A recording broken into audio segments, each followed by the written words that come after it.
Allez, bienvenue sur cette page Thibaut Paki Pro. Je reçois aujourd'hui sur YouTube le commandant divisionnaire au sein de la brigade de protection des mineurs de Seine-Saint-Denis, Rémi Borel. Bonjour à vous. Bonjour Thibault. Vous êtes policier depuis 1994. Vous êtes entré dans cette brigade en 1997 et vous êtes commandant. Vous dirigez ce service depuis 2012 maintenant, Rémi Borel. On va en parler dans quelques instants. Alors déjà, est-ce que c'était naturel pour vous de faire ce métier, tout simplement?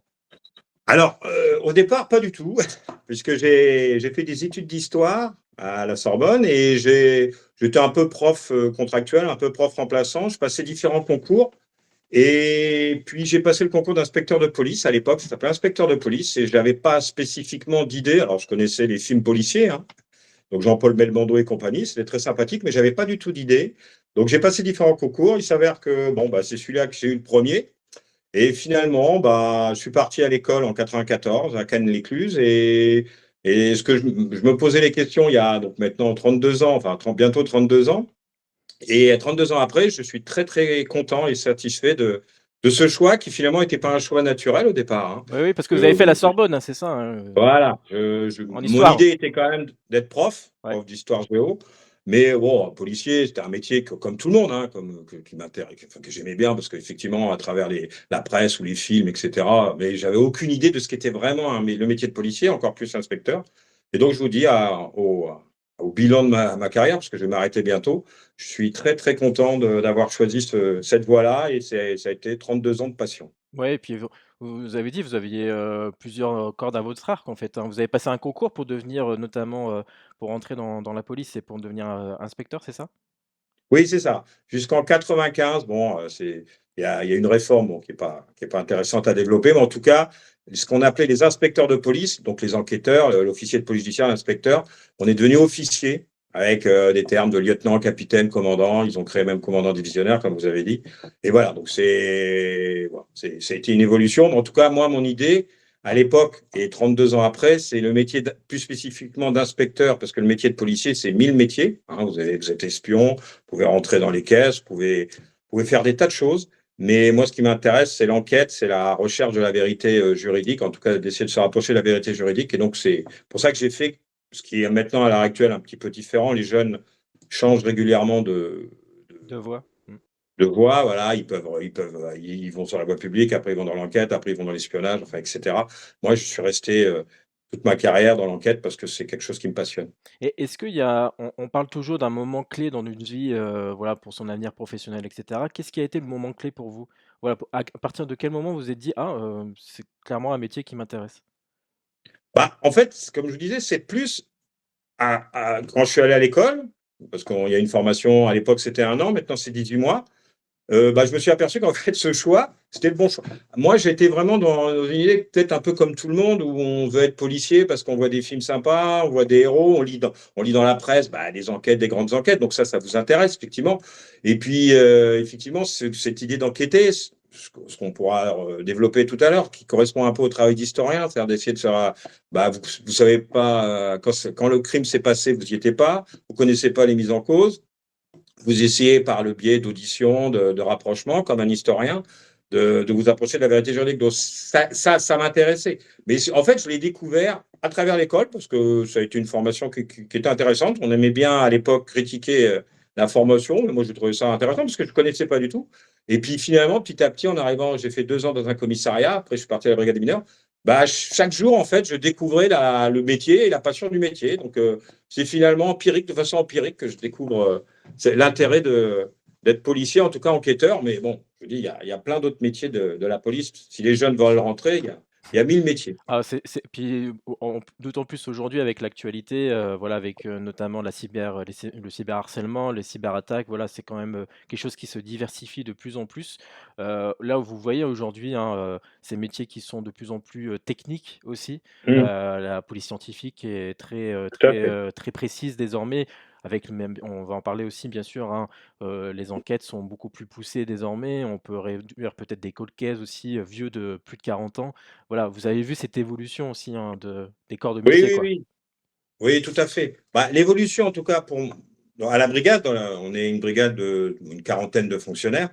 Il y a 5 groupes, dont un groupe cyber, pédoporno, tout ce qui est corruption, détention. Donc, effectivement, le travail technique, le travail aussi, effectivement, dans nos enquêtes, régulièrement, bah, l'ordinateur, ou le plus particulièrement maintenant le téléphone qui est un ordinateur, bah, on l'analyse tout le temps, hein, on fait des extractions, on l'analyse tout le temps. Donc, effectivement, ça, c'est quelque chose dont on ne peut pas passer à côté.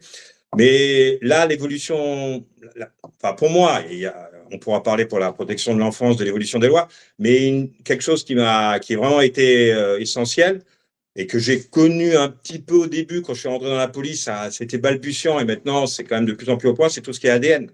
Effectivement, ce que vous disiez, la police technique et scientifique. Parce que moi, par exemple, le fichier qui avait fait polémique à l'époque, on se demande pourquoi, parce que dès qu'il y a un nouveau fichier, on a l'impression que c'est une atteinte au droit. Non, ça fait avancer l'enquête. Il faut bien réussir à enquêter, parce que, donc, effectivement, c'est une sorte d'atteinte au droit quelque part, mais le fichier des empreintes génétiques qui a été créé, qui est un fichier sécurisé, je n'ai absolument pas accès à ce fichier, donc je ne sais pas, je sais que les gens, qui je les mets, mais personne ne peut savoir qui est dans ces fichiers, dans ce fichier plus particulièrement.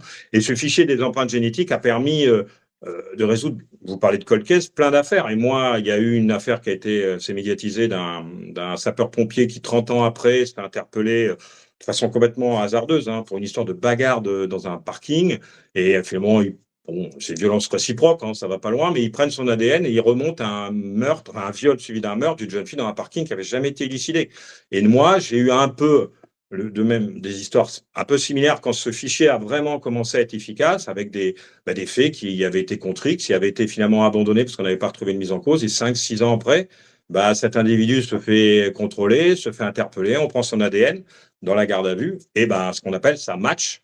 Donc, il y a une trace X qui tourne dans le fichier, hein, il n'y a personne, on ne sait pas qui c'est, puis un jour, il y a un individu qui est interpellé, ça match avec ça. Donc, c'est vrai que là, pour moi, en tout cas, la brigade des mineurs, dans la spécificité de nos enquêtes, l'ADN est fondamental. Alors, c'est pas que ça, hein, faut se méfier de la reine des preuves, parce qu'on disait avant que l'aveu était la reine des preuves, et on a remis pas mal ça en cause.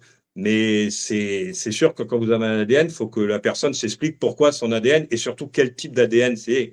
Pas simplement un mégot de passage. Si c'est une trace génétique, il faut expliquer pourquoi, pour nous, les affaires de mœurs, pourquoi il a son ADN là.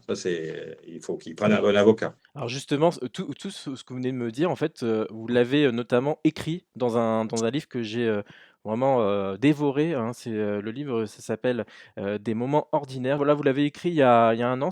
C'est vraiment un on s'infiltre, en fait, dans le quotidien de la brigade des mineurs du 93. C'est un livre vraiment qui, voilà, sans concession, hein. Vraiment tout est détaillé avec, voilà, on se base bien sûr sur l'histoire d'une personne, fictive. Voilà, c'est un nom, changé. On sent Tout à quand même fait. que c'est votre un peu du vécu pour vous. Oui, il y a un petit peu de moi quand même.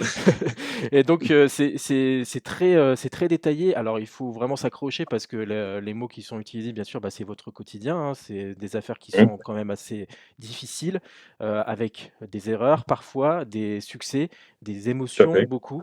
Voilà, et puis surtout, vous rendez hommage aussi à votre équipe, hein, qui est avec vous dans ce livre.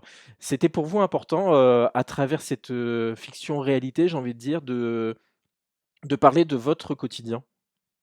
Oui, oui, oui. En fait, j'avais écrit un premier livre là, qui était un livre historique sur un policier pendant la Deuxième Guerre mondiale, hein, savoir qu'est-ce qu'on aurait fait dans cette période si on n'est ni un super-héros ni un super-salaud. Bon, j'avais des idées de livres. En fait, c'est des collègues qui m'ont dit, des collègues de la brigade des mineurs, qui m'ont dit, pourquoi tu n'écrirais pas un bouquin? Alors, j'ai pas voulu écrire un bouquin sur ma carrière parce que je sais pas, beaucoup de policiers écrivent après à la fin. Mais quand ils sont connus, ça peut être intéressant. Quand ils sont pas connus, et moi j'ai trouvé que la fiction était très bien parce que ça permet d'aller plus loin. Même si effectivement les enquêtes, comme vous dites, ont été fortement influencées par des affaires qu'on a pu traiter, que j'ai un peu transformées, que j'ai un peu mélangées. Comme ça me permet de balayer tout le spectre de nos enquêtes. Mais effectivement, je me suis pris au jeu d'écrire parce que voilà, j'ai fait 30, enfin je vais faire une trentaine d'années à la brigade des mineurs. Et j'ai voulu montrer la réalité du travail. Alors, loin des séries télé, alors c'est pas une critique sur les séries télé, mais le vrai travail d'enquêteur, qu'on l'aime beaucoup et qu'on le montre à la télé de façon un peu caricaturale, ou qu'on le déteste d'ailleurs et qu'on le montre aussi de façon caricaturale. J'ai voulu montrer des êtres humains, des êtres qui ont beaucoup de, comment dirais-je, de sensibilité. Encore, la brigade des mineurs est une brigade qui est, entre guillemets, même ceux qui n'aiment pas la police, disent la brigade des mineurs, c'est bien. Bon, on a quand même c'est vrai qu'on a une bonne image, même de ceux qui n'apprécient pas spécifiquement la police. Mais voilà, à travers ce bouquin, comme vous dites, c'est un récit qui mélange effectivement des moments vécus et des moments un petit peu transformé, parce que je peux pas non plus raconter Ouais. effectivement tout ce qui se passe. Voilà, c'est des affaires qui sont classées, qui ont été jugées, qui ont été transformées. Mais c'est, voilà, oui, alors je vais pas dire c'est un testament, parce que ça serait un peu triste. Mais voilà, c'est vrai que je pense que quand vous faites un métier qui vous intéresse, qui vous passionne, et que vous faites aussi, vous travaillez dans quelque chose, plus précisément une spécialisation qui vous passionne, bah, vous avez envie de transmettre. En fait, c'est l'idée de transmission et de transmettre ce que vous pensez, vous, pas ce que disent les gens à la télé, etc. Enfin, après, si vous êtes interrogé, à vous de vous exprimer. Mais voilà. Et donc, à travers ce livre, c'est ça que j'ai voulu montrer. C'est vraiment un travail, parce que la brigade des mineurs est très spécifique. C'est un travail, comme vous dites, humain. Il y a aussi, j'ai voulu rendre un petit hommage, un grand hommage, j'en sais rien, à mes collègues. Bah, il y a pas que, voilà, on est tous, on est une quarantaine, on est tous dans le même bateau. Et souvent, loin des caricatures qu'on peut faire de la police, bah, il y a plein de gens différents, il y a une diversité énorme. J'ai la chance de travailler avec une très grande majorité de femmes. Donc, la police est un ministère très féminisé, contrairement à ce qu'on pense, hein. Il y a 30-40% de femmes dans la police en général. Mais bon, dans la brigade où je travaille, il y a 70% de femmes, 30% d'hommes, en gros. Et voilà, des gens qui viennent de tous les milieux, de toutes les origines. Et ça, c'est quelque chose aussi que j'ai voulu montrer, je pense, enfin, dans mon bouquin. Voilà, on n'est pas une caricature. On représente la société, en Mmh. bien ou en mal, hein, parce Ouais. qu'on a des défauts. Et c'est ça qui est important. Et aussi, on en parlera peut-être un peu tout à l'heure, j'ai voulu aussi montrer que la protection de l'enfance, c'est quelque chose de très important. Et heureusement, depuis que j'ai commencé dans la police, on a vu toutes les lois évoluer. Mmh. Mais souvent, ce que je dis quand je fais des interventions auprès des partenaires ou des associations, souvent, enfin, c'est ce que je dis en premier, je dis, vous savez, on a le même but, Mmh. pardon, on a la même cause, la protection de l'enfance, mais on n'a pas le même but. Nous, on doit identifier un mise en cause, matérialiser une infraction, identifier un mise en cause et le représenter à la justice s'il y a assez d'éléments contre lui. Et c'est là où, justement, je voulais montrer aussi le métier de policier, parce qu'on a aussi à la télé, à la radio, dans les journaux, des polémiques par rapport au nombre de viols en plainte qui ne donnent pas de jugement, avec les pourcentages qu'on ne sait pas d'où ça sort d'ailleurs, c'est les pourcentages, vous avez des statistiques. Oui. Dans la police, on est très fort, hein, pour être mauvais. Tous nos chiffres sont faux, donc je suis un grand spécialiste des chiffres faux, hein, parce que je connais, ça va toujours bien dans la police. Donc tous ces chiffres qu'on sort, des 98% de victimes qui mentent pas, enfin des choses qui pour moi, sur quoi c'est fondé. Donc voilà, j'ai voulu aussi montrer que le travail de policier ou de juge, parce que ou de magistrat du parquet, hein, on est un ensemble, c'est compliqué. Et c'est facile de dire, ah ouais, mais vous ne croyez pas la victime, on n'est jamais condamné. C'est ce Voilà, que c'est ça c'est à travers ce bouquin que j'ai voulu aussi montrer ça, pour expliquer. c'est ce que j'allais dire parce que concrètement, pour avoir suivi des affaires, notamment le violeur de la Sambre, dans le nord de la Mmh. France, c'est vrai qu'il y a depuis plus de 10 ans maintenant, il y a une vraie libération de la parole des victimes. Et c'est vrai qu'il faut, parfois, peut-être, faire attention, enfin, je ne sais pas si c'est le mot faire attention, mais en tout cas, il y a des propos des enfants peut-être, parfois qui sont imprécis ou voilà. Comment vous arrivez justement à recadrer les choses avec, ces victimes qui sont jeunes parfois? Voilà, j'ai suivi notamment dans le livre, vous évoquiez, ce violeur en série là, Mmh. c'est une grande tige de plus de 2 mètres, Oui, qui chasse les petits garçons. ouais, à Voilà, la sortie des parcs. Ouais. voilà, exactement. Comment, parce que voilà, l'enfant à un moment donné se retrouve, seul dans la voiture et vous vous dites: «Bah, en fait, c'est une victime». Concrètement, qu'est-ce qui, comment vous recadrez un peu les choses avec l'enfant? C'est un discours très simple avec eux? Voilà, on choisit des mots très, très simples? Comment on parle, en fait? Oui. Alors en fait, en tout cas, les affaires mineures, et j'essaie de le montrer à travers le livre. C'est pour ça que je prends différents types d'enquêtes avec des petits, des grands. En fait, d'ailleurs dans la police en général, il faut s'adapter à la personne qui est en face. Donc nous, pour le recueil de la parole de l'enfant, il faut s'adapter à la parole de l'enfant déjà. Donc effectivement, ça c'est une banalité ce que je vais dire. Je vais enfoncer les portes ouvertes, mais entre un gamin de 3 ans et un gamin de 15 ans, c'est pas la même chose, hein. Vous avez des interactions qui sont complètement différentes.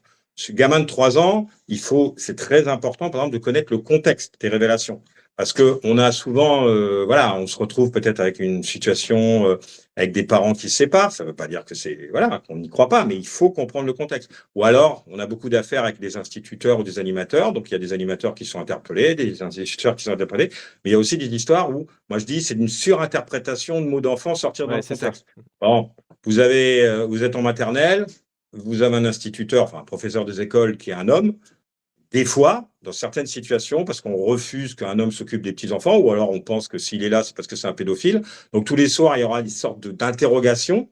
c'est des directeurs des directrices d'école, parce que c'est plus des femmes, c'est une majorité de femmes en maternelle, qui nous disaient que c'était dès qu'il y avait un homme qui était en maternelle, c'était très compliqué avec les parents, quel que soit leur milieu social, leur origine.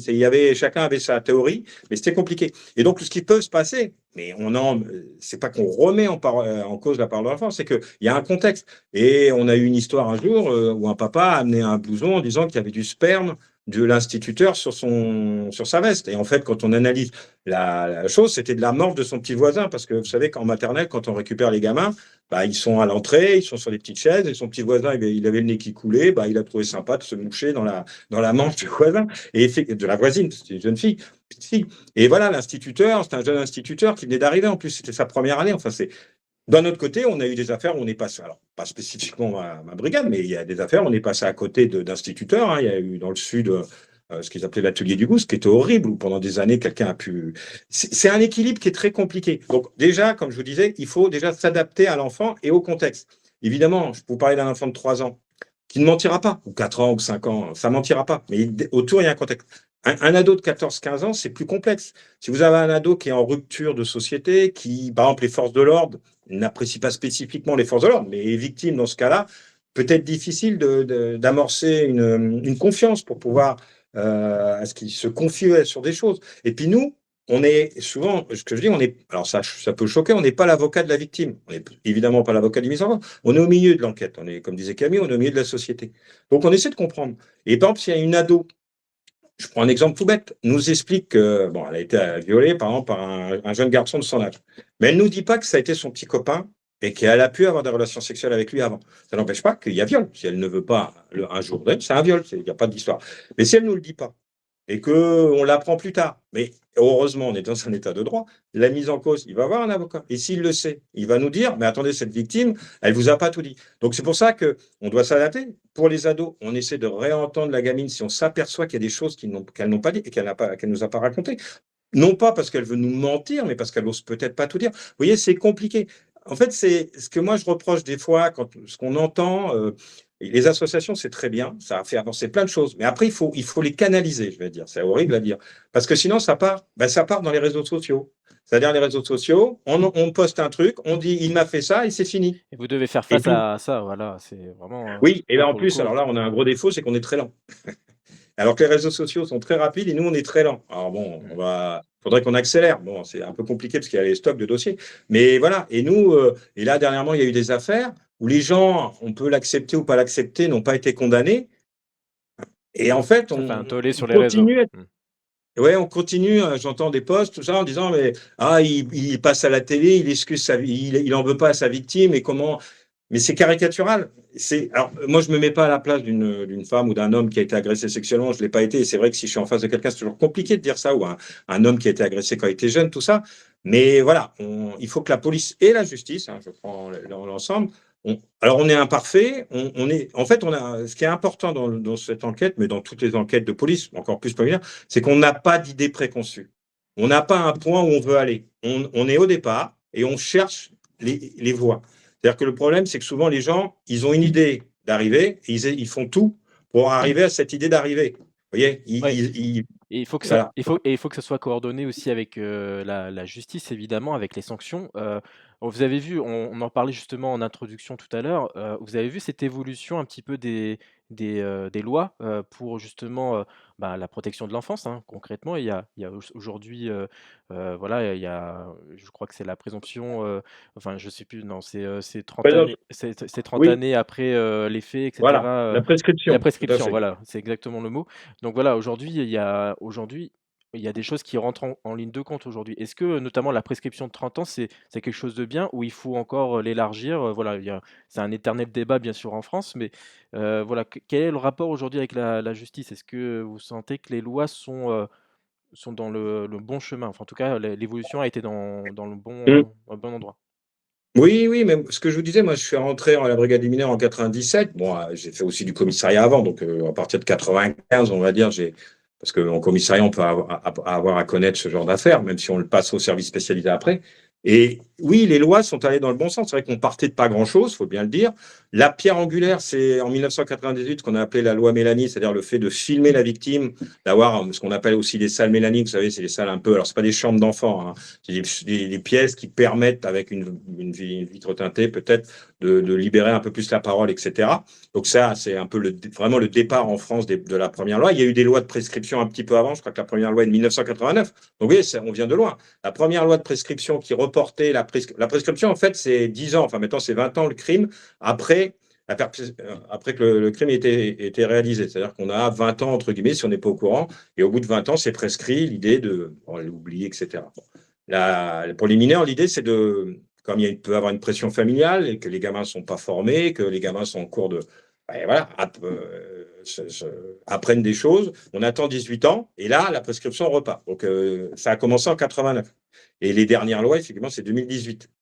Et donc, c'est 30 ans après la majorité maintenant, quelle que soit si une affaire de viol ou de meurtre, c'est 30 ans après la majorité. Donc, il y a plein d'autres choses. Hein. Il y a eu plein d'autres choses.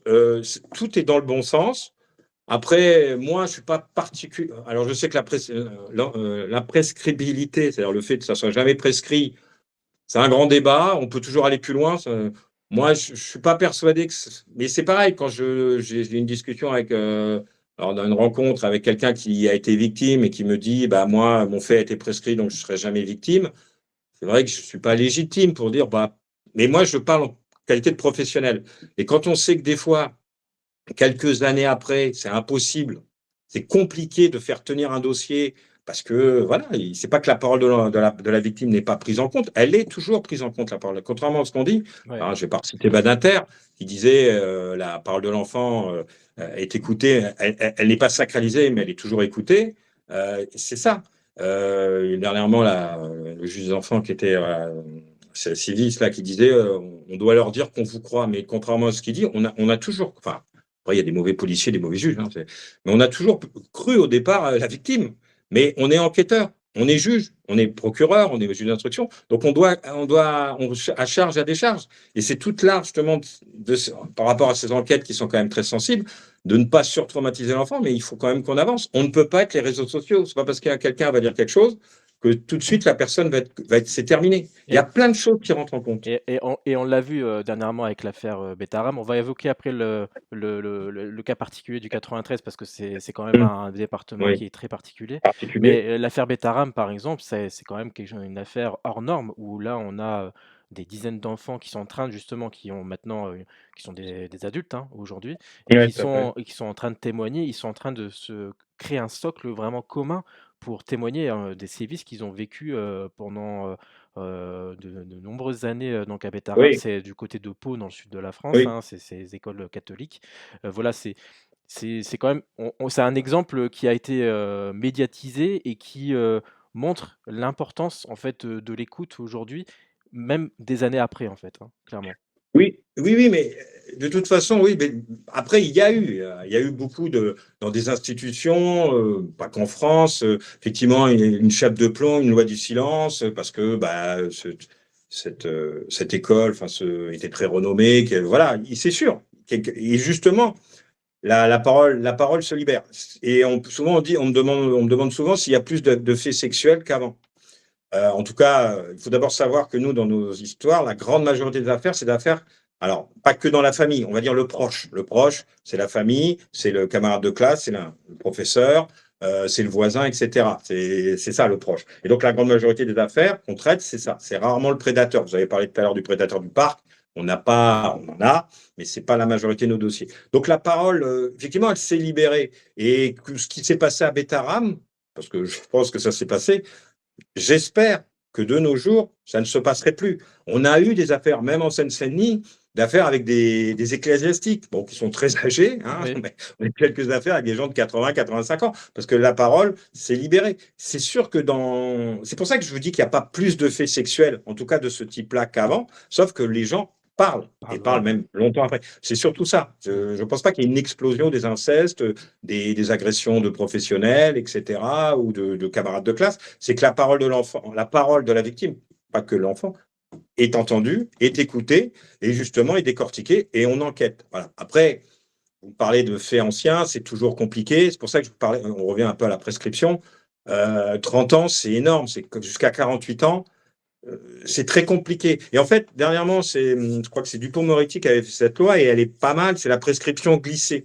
C'est-à-dire qu'en fait, l'idée, c'est que quand vous avez une sérialité, par exemple, on va parler sans vouloir discriminer, mais pour parler d'un ecclésiastique on va dire un instituteur, qui tout le long de sa carrière a agressé des enfants. Et on découvre ça sur la fin.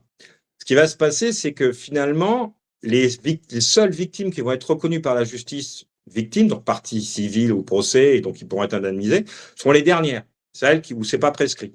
Et donc, celles qui ont été victimes il y a 10 ans, 20 ans, 30 ans, enfin, pas 10 ans, 20 ans, 30 ans, parce que maintenant c'est 30 ans, plus longtemps, ça ne seront pas prises en compte. Et ça, c'est vrai que c'était un manque. Et moi, je m'étais toujours dit, quand il y a une sérialité sur des affaires anciennes comme ça serait bien qu'on puisse remonter. Alors, j'avais pas eu cette idée-là, évidemment, parce que je suis pas juriste. Je m'étais dit, bah, s'il y a une sérialité, bah, la sérialité fait tomber la prescription. Eux, ils ont trouvé un système de. Alors, c'est un peu compliqué et technique. Bon, en fait, bon, passons. Et ça permet de rattraper pas mal de victimes. En fait, c'est le dernier fait qui n'est pas prescrit. On le prend et on regarde tous les autres faits d'avant s'ils sont prescrits ou pas. D'accord. Donc, ça permet de rattraper. Alors, ça ne rattrape pas tout le monde, mais ça rattrape pas beaucoup de victimes. Et ça, c'est important. Voilà. Ça, c'est effectivement la prescription à 30 ans. Là, c'est important parce qu'il y a une sérialité. Mais si vous avez malheureusement qu'un seul, enfin malheureusement, heureusement, c'est le cas de le dire, vous n'avez qu'une victime avec un auteur, s'il dit pas les faits, s'il reconnaît pas les faits, s'il n'y a aucun autre élément, c'est une bagarre de psychiatre à la fin. Enfin, c'est le psychiatre contre le psychiatre du mis en cause contre le psychiatre de la victime. Et c'est des fois, c'est bien, ça fait écouter la parole, mais des fois, ça peut être psychologiquement pas très bon de finalement de faire une enquête au long cours et que ça donne rien. Ça peut être aussi un résultat inverse pour la victime. C'est compliqué. Voilà, moi c'est mon avis. De toute façon, je suis pas législateur, donc si un jour il y a la prescriptibilité, bon, je la connaîtrai pas en tant qu'enquêteur, et on le fera. Moi, en tant que professionnel, je pense que c'est quand même compliqué d'enquêter sur des gens qui ont 60 ans et l'autre 80 ans, sur des faits qui sont un peu uniques, hein, on va dire, si ça s'est passé que sur une victime. Par contre, effectivement, toutes les affaires qu'on a pu remonter sur des instituteurs, des gens qui ont été en contact toute leur carrière avec des mineurs, ça, c'est vrai que c'est intéressant et ça permet de reconnaître, et ça c'est très important, les victimes. Et justement, donc il y a voilà, vous êtes commandant divisionnaire de cette brigade de protection des mineurs en Seine-Saint-Denis, dans 93. C'est l'un Hum, des plus grands départements de France. Je crois même que c'est le plus grand département enfin, c'est le plus, là, il y a le plus de Peuplé. monde, hein, le plus Hum. peuplé de France, Et voilà, là, en fait, c'est exactement. un département très densément peuplé. Oui, il y a pas de campagne là-bas. Ouais, ouais. Et donc, c'est spécifique, il y a quelque chose de très particulier dans ce département. Comment vous pouvez le décrire, par rapport à, bien sûr, à votre brigade, et cetera? Voilà, aujourd'hui, vous êtes, sur, des centaines d'enquêtes par semaine, voilà. Expliquez-nous un petit peu le quotidien aujourd'hui. Est-ce que vous devez traiter, voilà, hein, les gros dossiers, les petits dossiers? Voilà, expliquez-nous un petit peu votre quotidien. Ouais. Alors, on a à peu près en moyenne à la brigade des mineurs de Seine-Saint-Denis, cette année, en gros, on aura 700 dossiers à traiter. Donc, la très grande majorité de nos affaires, c'est l'affaire de mœurs, quelle que soit la mise en cause, hein. La pierre angulaire, c'est le mineur victime d'abus sexuels, qui peut être majeur, hein, puisque la prescription, c'est 30 ans pour la majorité, mais donc c'est le mineur victime au moment des faits, et quelle que soit la mise en cause. Et on a aussi une partie violence intrafamiliale, mais les plus extrêmes, donc l'infanticide, bébé secoué, etc., quand il y a des violences qui deviennent des sortes d'actes de torture et barbarie. C'est les violences intrafamiliales, mais les plus extrêmes. Ça, c'est une petite partie, enfin une petite partie. C'est une partie très lourde, évidemment, l'infanticide, c'est là où il y a la mort, dans le bouquin, j'en parle. Enfin, Mmh, tout à fait. effectivement, un viol, c'est horrible, mais l'infanticide, c'est quelque chose de très particulier, surtout par rapport au questionnement que le père, la mère, la grand-mère ou le frère a tué quelqu'un de sa famille. Ça, il y a quand même un grand questionnement. Et j'ai un cinquième groupe qui est un groupe qui fait tout ce qui est corruption de mineurs et détention d'images pédoporno. Bon, alors, le 93, c'est un département. J'ai essayé à travers ce bouquin des moments ordinaires là. J'ai essayé de montrer sans, vous voyez, sans caricature, parce que soit on est dans l'angélisme, il ne faut pas parler, tout va bien. Non, tout va pas bien. Mais d'un autre côté, il ne faut pas non plus caricaturer tout négativement. J'ai voulu rendre, justement, les victimes sont des gens du 93, des gens qui ont voulu vivre normalement et qui ont été victimes. Donc c'est un département qui est. Moi, j'y suis né, donc j'y travaille depuis toujours. Et voilà, je ne dis pas que je conseille à tout le monde d'y vivre, mais on peut y vivre, on peut être bien. Et c'est ça qui était important. C'est aussi ça de vouloir montrer un 93 un petit peu de façon différente. Ni l'angélisme, ni la catastrophisme. Après, là, c'est quand même un département qui a toujours connu une délinquance assez prégnante. Alors, je pense que l'évolution, bon, c'est dans toute la France, hein, on voit que dans les villes de province, il y a le trafic, la violence augmente. C'est la violence dans la violence, je pense, qui a augmenté. Mais pour moi, dans la spécialisation de mon travail, je pense que l'infraction particulière, enfin, qui peut, alors on ne va pas dire qui correspond au 93, que ça serait horrible, mais qui est assez spécifique, c'est les viols en réunion.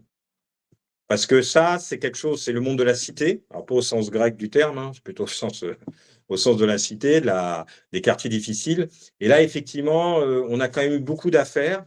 Alors, on ne peut pas se vanter ce genre de record, mais à la brigade des mineurs du 93, il y a quelques années, on a envoyé 17 mineurs en cours d'assises mineures. Enfin, ça partait du tribunal pour enfants, parce qu'il y en avait qui avaient qui avaient 14 ans, on va dire, jusqu'à ceux qui avaient 17 ans, donc ceux-là, voire quelques majeurs, mais c'est plutôt, il reste entre jeunes, très jeunes majeurs ou c'est mineurs, en cours d'assises mineures. Donc 17. Vous voyez, on a, dans le dossier, je parle aussi d'un autre dossier voilà, qui était un peu spécifique. Donc le viol en réunion, c'est le monde de la cité, c'est un monde assez particulier, parce que c'est un monde, les mises en cause sont des délinquants, en général, la plupart du temps, ce sont des gens qui sont en délinquance générale, c'est-à-dire qu'ils ne sont pas spécifiquement que délinquants sexuels, ils sont dans le monde de la violence. Ils évolvent violence, peut-être dans le trafic, etc., le racket.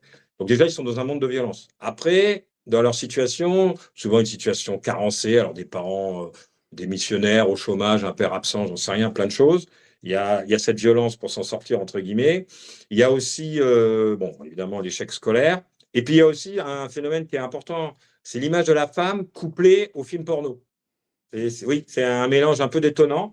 C'est-à-dire que le porno est partout. Effectivement, avec des codes un peu particuliers, surtout si vous ne savez pas décoder les codes, bah, vous les prenez pour vous.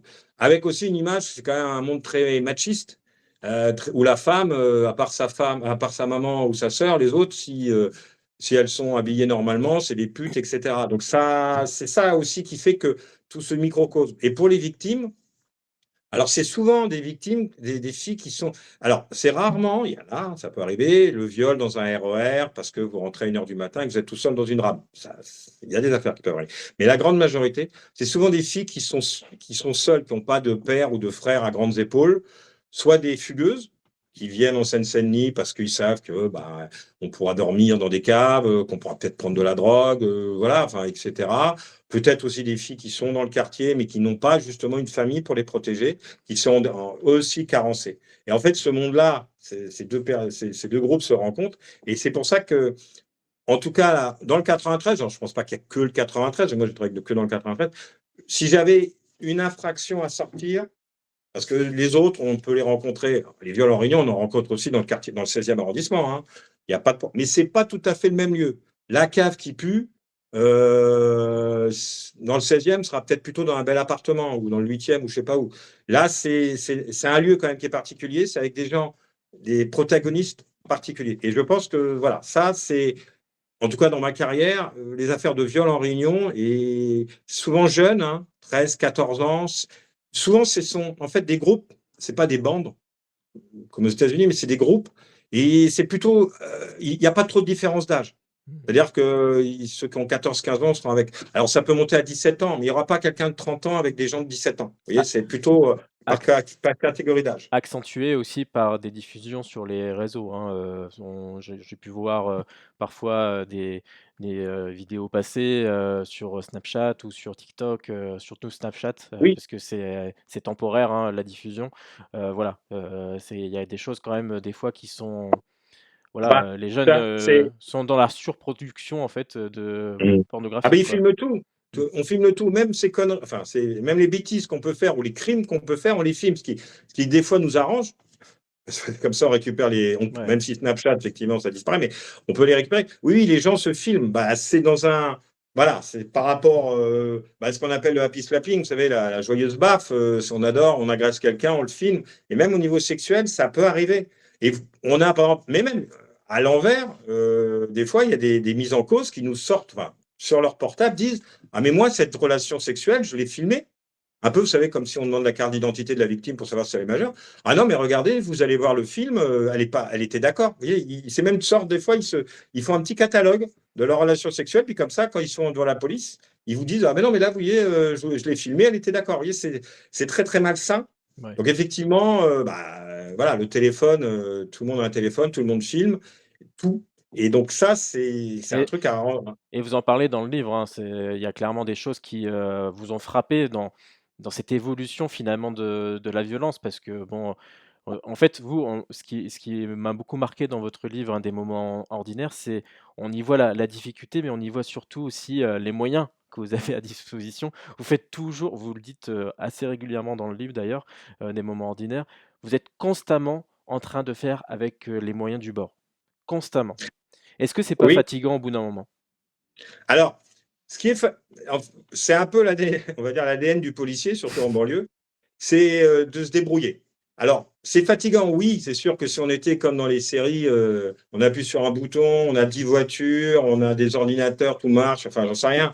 Après, je pense qu'il faut s'adapter, c'est le discernement, c'est l'adaptation. Moi, ce qui me fatiguait plus, c'est non pas qu'on n'ait pas de moyens, oui, ça c'est fatigant, c'est surtout qu'on peut vous reprocher des choses en disant, mais pourquoi vous ne nous avez pas demandé, pourquoi vous n'avez pas fait ci? Et alors que tout le monde sait très bien qu'on n'a A pas de moyens. posteriori. C'est plus le yaka faucon et usant que, après, voilà, quand vous êtes baigné tout le temps, enfin, honnêtement, à part dans les services très, très spécialisés, tant mieux, sur du terrorisme, où il y a beaucoup de moyens, c'est vrai qu'une brigade des mineurs départementale, c'est de la sécurité publique, on n'a pas des tonnes de moyens, alors encore moins dans un commissariat basique. C'est terrible, le manque de moyens, le manque de plein de choses. Enfin, la photocopieuse qui marche jamais. Il y a tout, on en parle, le policier qui prend son portable pour filmer. Oui, oui, tout ça, c'est vrai, c'est vrai. Il y a des tas de choses, tas de choses. Quand on parle des droits du mise en cause, c'est très bien, mais alors le droit du policier, de l'enquêteur, d'avancer, lui, c'est pas, voilà, c'est pas un magicien. Donc ça, à la rigueur, vous en faites, vous en prenez votre parti, et un bon policier doit savoir justement s'adapter. Moi, ce qui m'embêtait plus, c'est quand on venait parce qu'il y avait un problème, et quand tout d'un coup on disait, mais pourquoi vous ne nous l'avez pas dit? Pourquoi vous n'avez pas fait ci? Pourquoi vous n'avez pas fait ça? Et là, vous dites, bah, vous le savez très bien. Mais bon, voilà, ça, c'est plus ça qui est fatigant. Mais vous avez raison. Des fois, c'est compliqué de travailler quand tout est en panne. Oui, parce que, concrètement, oui, j'ai aussi une question assez, basique aussi par rapport à votre livre. Quand on écrit un petit peu les coulisses, bon là c'est une manière fictive évidemment, est-ce que, déjà votre hiérarchie est d'accord sur le principe d'évoquer ça dans un livre? Parce qu'on sait très bien, hein, les hiérarchies sont très très précises dans la police et cetera. Voilà, ils étaient d'accord sur le principe que vous écriviez, des Bah, choses moi, comme ça?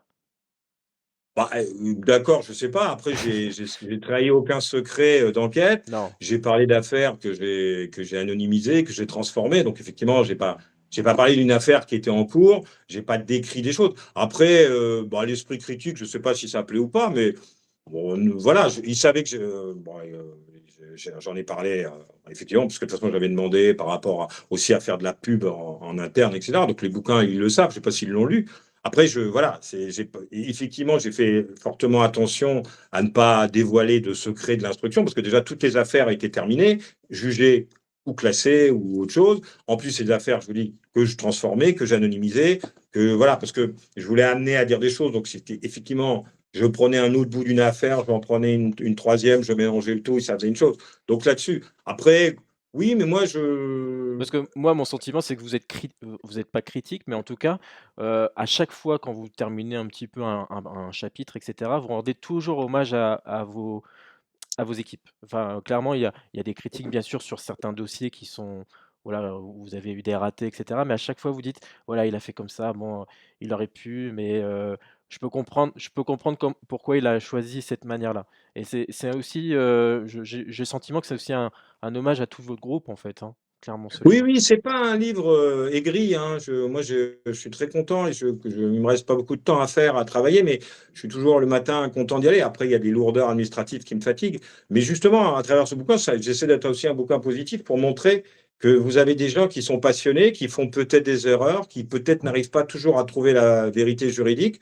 Bah, c'est terrible, hein, mais qui font au maximum et qui ont. Et moi, ce qui est intéressant, en tout cas dans les équipes, avec l'équipe avec laquelle je travaille, quand je recrute des jeunes, c'est de toujours travailler à fond, même si on a un doute. Moi, j'appelle ça le doute positif, c'est-à-dire que le policier ne doute pas de tout. Mais même si vous venez déposer plainte pour, j'en sais rien, alors on va dire le vol d'autoradio, ça n'existe plus l'autoradio, mais bon, pour une chose assez simple, c'est pas qu'on va pas vous croire, mais on est policier, donc on va essayer de comprendre. Et est-ce que c'est pas une escroquerie à l'assurance? Mais c'est pas qu'on est un négatif. Et c'est contrairement à ce qu'avait dit une psychiatre, l'affaire les viols, c'est pas une infraction où on met systématiquement en doute la parole de la victime. Ça, c'est pas vrai. On écoute la victime, on l'entend, on a de l'empathie pour elle, tout ce que vous voulez, mais on enquête et on essaie de comprendre. Alors évidemment, il y a des fois, et c'est justement, ils le disent, les associations, c'est rarement le type qui est derrière, comme l'affaire, on peut parler de, c'était Taguine qui a pris 30 ans, le prédateur des parcs. Oui, là, effectivement, il est derrière un fourré, il saute sur les gamins, parce qu'il était plutôt attiré par les jeunes ados, les 12-13 ans, et il les viole. Oui, ben ça, il y en a quelques affaires. Évidemment, ça, c'est entre guillemets, il n'y a pas de discussion. Nous, c'est plus compliqué. C'est le camarade de classe, c'est le professeur, c'est un cousin, enfin, j'en sais rien. Donc, on va entendre la parole, mais on enquête. Il faut comprendre, il faut matérialiser. Et si on arrive devant le tribunal, alors on peut critiquer, mais c'est l'état de droit. Heureusement, vous voyez, c'est un policier qui le dit, Bien c'est sûr. bien. Il y a un droit de la défense. Et souvent, je dis à des gens qui disent, voilà, on ne croit jamais les victimes, ils sont jamais condamnés. Mais s'ils avaient quelqu'un de leur famille, un frère, un ami, un parent, un papa, j'en sais rien, n'importe qui était mis en cause d'une histoire, et qui, bah, peut-être que là, ils se diraient, tiens, c'est bien que la police et la justice, je mets toujours les deux en même temps, fassent leur boulot. Alors, voilà. Et c'est cool. Mais nous, on a toujours le doute. Et c'est ça qui est important. Et c'est ça, comme vous dites, c'est pour ça que j'ai appelé ça des moments ordinaires, parce que c'est pas des moments ordinaires. Nous, c'est des moments ordinaires, parce que c'est finalement notre quotidien, mais ce sont pas des moments, c'est une antiphrase. Parce qu'effectivement, si vous prenez des viols, des meurtres, non, c'est pas normal. Mm. C'est pas normal, mais Bien c'est a sûr. toujours eu. Mais j'ai voulu rendre hommage, c'est pour ça que je suis pas aigri dans ce livre au travail, mais c'est pas que de la brigade des mineurs de Seine-Saint-Denis, c'est toutes les brigades des mineurs en général en France, hein, qui sont faites à peu près sur le même système, voire les enquêteurs de police qui essaient de faire au maximum. Et justement, en ce moment, on parle beaucoup de la grosse problématique de l'investigation qui est une spécialité qui est en train d'être en grande difficulté du fait de manquer de beaucoup de volontaires. Dans les commissariats, des enquêteurs ont 300, 400 dossiers par personne. C'est un non-sens d'une enquête. Comment vous pouvez faire 400 dossiers tout seul? Enfin, comme il y a en plus vous multipliez par tous les fonctionnaires, c'est impossible à enquêter. Et justement, alors je dis pas que c'est un sacerdoce, mais c'est aussi un hommage aux bons enquêteurs, aux gens qui essaient de faire leur métier. Et c'est toujours, comme vous disiez tout à l'heure, c'est pas avec des moyens énormes, c'est avec on croule, il y a la pression enfin pas du résultat, oui, des fois de la hiérarchie qui peut demander des résultats, etc. Bon, pas trop aux mineurs, parce que c'est pas comme la brigade des stupes, on peut pas, le viol, c'est pas nous qui le créons, donc voilà, on intervient une fois que le crime a été commis, hein, donc voilà. Mais c'est vraiment, voilà, effectivement, mon livre, il peut être critique du système, mais c'est quand même un message, entre guillemets, d'amour sur le métier de policier. C'est pas, voilà, je désigne pas la police, et même si je me moque des fois de décisions un peu idiotes d'un directeur ou j'en sais rien, d'un ministre, tout ça, voilà, c'est parce que c'est la vie. Et qu'effectivement. Alors, je ne peux pas vous interroger sans parler bien sûr du film Police, qui a Hum, été, réalisé, donc en 2011 par Maïwenn. Vous en avez parlé d'ailleurs dans des interviews que vous avez pu faire, chez des confrères, et cetera.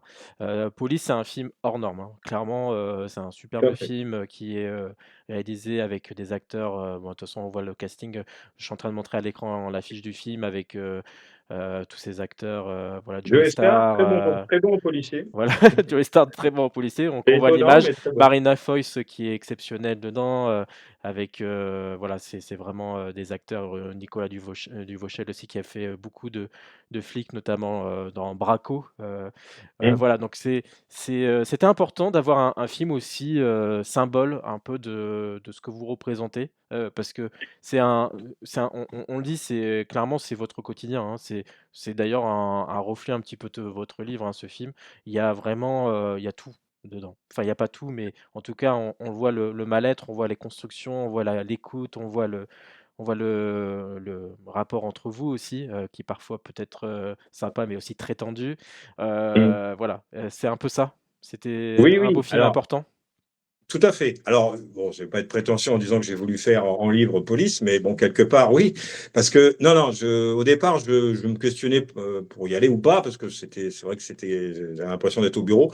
J'y suis allé et j'ai adoré. Je trouve que c'est un très, très bon film avec des très bons acteurs. qui montre bien le. Alors, ça se passe à Paris, hein, c'est la Brigade des mineurs de Paris, mais en fait, effectivement, on fait le même travail. Et non, non, c'est un très bon film qui, justement, vous savez, il y a quelques films qui montent bien. Vous avez, alors, vous êtes jeune, je ne sais pas si vous l'avez connu, mais le film de Bertrand Tavernier, L627 sur la Brigade des Tout Stupes, à fait, je l'ai est vu aussi.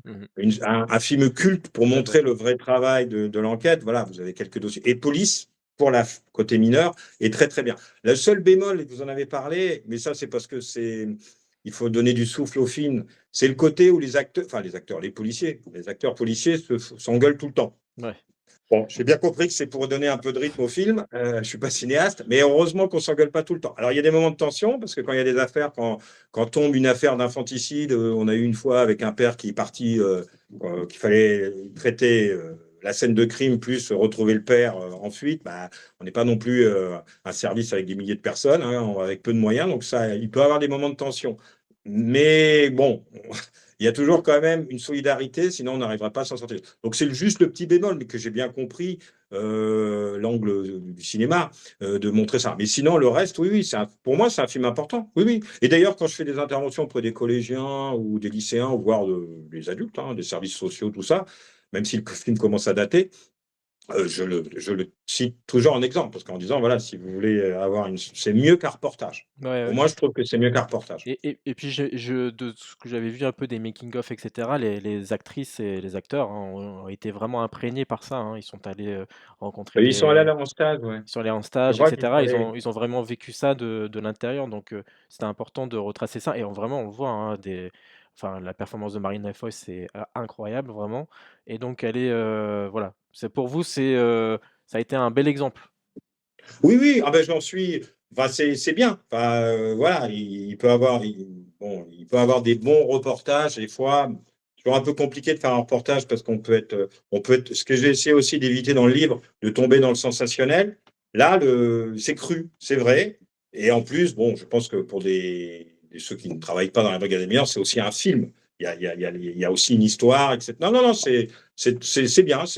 En tout cas, pour la brigade des mineurs, je pense après, je ne suis pas un grand cinéphile, donc je pense pas qu'il y ait eu d'autres films.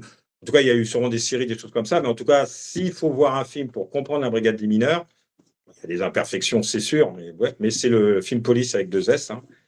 C'est Ouais. vraiment, il reste d'actualité, si on peut dire. C'était spécifique, le 2S, c'était, Oui, pour les gamins.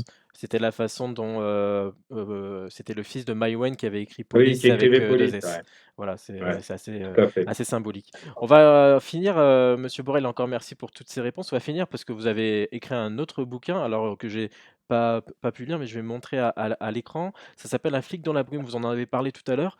En gros, on plonge un petit peu dans l'impôt d'un inspecteur de la police dans un Paris sous l'occupation en 1940.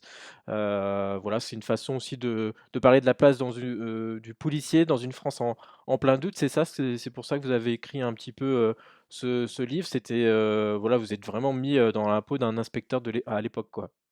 Oui, bah, en fait, c'était mon premier livre, parce que depuis que je suis rentré dans la police, bon, je pense que tout le monde peut se poser la question, mais encore plus si vous êtes policier, vous demandez ce que vous auriez fait si vous aviez vécu dans cette période qui est peut-être une des périodes les plus sombres de notre histoire. Alors, sans être un super-héros, hein, la résistance facile, ni un super salaud, le collabo, ça a déjà été traité dans le livre. Moi, je voulais montrer un bon flic qui travaille dans un groupe qui s'occupe des braquages, qui va essayer de passer à travers les gouttes de l'histoire. Donc, voilà, mais qui va se heurter à plein de choses. Donc c'est un roman historique. Donc j'ai pris par exemple les truands, j'ai pas eu besoin de les inventer parce que ce sont des personnages de romans, les vrais truands, hein, Émile Buisson, avec Pierrot le Fou, etc., ou Joachim, etc. Tout cela, c'est des gens que j'ai même pas eu besoin d'inventer. Et par contre, bah, effectivement, il y a des personnages fictionnels. Et voilà, moi c'est. Et le métier de policier, alors ça peut être d'actualité, on ne sait jamais ce qui peut arriver dans la vie, mais c'est un très beau métier. Mais après, quand vous tombez dans des périodes-là, bah, qu'est-ce que vous faites? Et surtout, par rapport à l'homme, tout le monde n'est pas un héros, tout le monde ne peut pas. Et mon héros, c'est peut-être de le dire, mon personnage principal fait des choses qu'il ne considère pas spécifiquement peut-être comme de la résistance, parce qu'il n'est pas résistant. Et voilà, il est plongé au milieu de ça. Et c'est une question que je me suis toujours posée. Et je pense que beaucoup de gens se la posent encore plus dans ce genre de métier.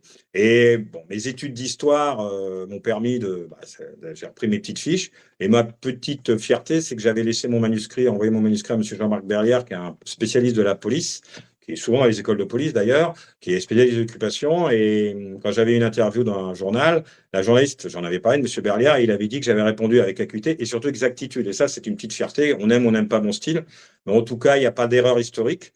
Et dans ce bouquin, voilà. Et donc, c'est vrai que c'était mon premier livre. Et c'était aussi un grand questionnement. Et dans ce livre, j'apporte pas de réponse. C'est plus des questions. Parce qu'il y a pas, je pense pas qu'il y a de réponse. Chaque personne réagit. Et on ne sait pas d'ailleurs comment Oui, bien réagit. sûr. D'où le questionnement. Donc voilà pourquoi.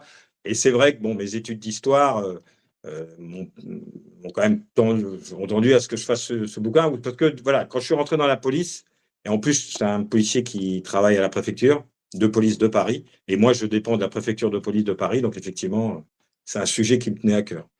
Et puis un Voilà. dernier mot, vous commencez, des moments ordinaires par votre, retraite. Ouais. Vous faites votre pot de départ où vous êtes un petit peu, d'ailleurs, voilà, sur la fin, c'est assez, assez marrant la mise en scène. Clairement, pour vous, c'est vous vivez vos derniers moments finalement dans cette, brigade? Oui, non, je vais m'arrêter. Ma retraite, c'est dans un an. Pas officiel, même si j'ai des jours à prendre. Je m'arrêterai le 31 décembre 2026. Donc, effectivement, on va dire que c'est un livre comment dirais-je, c'est un livre de l'avenir, parce qu'effectivement, mon héros est déjà parti à la retraite. Mais c'est vrai que le livre commence en 2026. Donc, effectivement, quelque part, c'est un petit clin d'œil à. Je savais à peu près quand est-ce que j'allais partir. Donc, même si ce n'est pas moi le héros, voilà, c'est un roman d'anticipation, je cherchais le terme. Donc, voilà, c'est une sorte de roman d'anticipation. Et donc, voilà, non, non, mais je continue à travailler avec. Enfin, ça va, je suis content de venir, il n'y a pas de problème. Après, il y a des moments, là, j'ai fait 11 jours de suite après une permanence. Bon, vous commencez à être un peu usé et vous te dites, et puis bon, voilà, j'ai plein d'idées. Il y a certes le livre, mais il y a plein de choses. J'ai envie de faire plein de petites choses pour remplir une journée. Donc, on verra bien la suite. Mais non, non, non, mais en tout cas, ce que je vous disais là, vous me posiez la question sur qu'est-ce qui vous a fait choisir le métier? Il y a 32, 33 ans, je vous aurais dit, bah, pas trop. Mais 32, 33 ans après, je sais pourquoi j'ai bien fait de choisir ce métier. Et ça, c'est l'essentiel. C'est mieux que le contraire. Bon, en De tout partir tout heureux et de finir en disant, j'aurais pas dû prendre ça, de faire le contraire.